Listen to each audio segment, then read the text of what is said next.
two friends. Long ago, there lived in China two friends named Qi Wu and Pao Shu.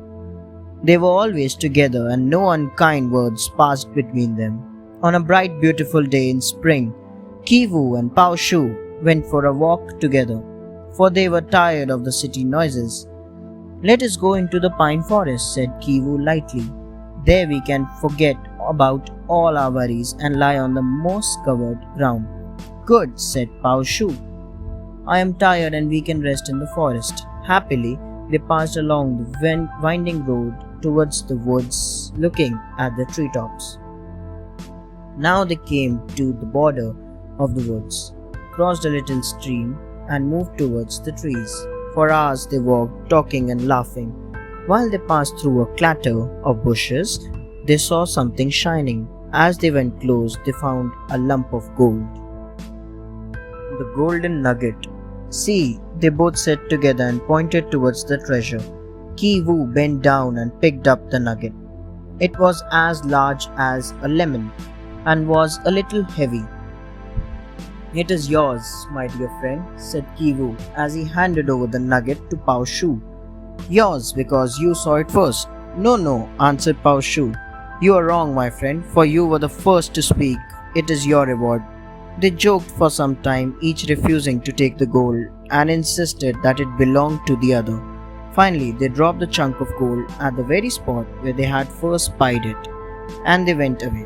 Both of them were happy because they loved each other more than anything else in the world. "It was not for gold that we left the city," exclaimed Qi Wu tenderly. "No," replied Pao Shu. "One day in this forest is worth 1,000 nuggets." "Let us go and sit down near the spring on the rocks," suggested Qi Wu. The stranger. At last they reached the spring. They were surprised to see that the place was already occupied by a countryman who lay stretched on the ground. "Wake up, fellow," cried Pao Shu. "There is money for you close by." Then they described to the stranger the exact place where the treasure was. Eagerly the stranger rushed in search of the treasure.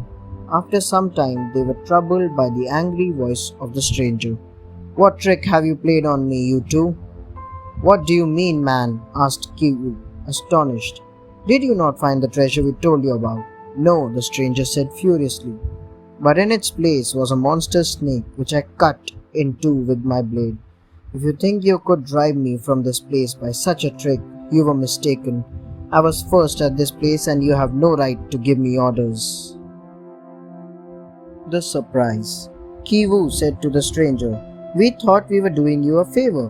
If you are blind and could not see the treasure, there is no one but yourself to blame. Come, Pao Shu, let us go back and have a look at the snake that is supposedly hiding in a chunk of gold." Laughing and having fun, the two friends left the stranger and went out to look for the nugget. They started walking and quickly crossed the remaining path. Their eyes were fixed on the ground. When they reached the place where they had left the treasure, they were shocked.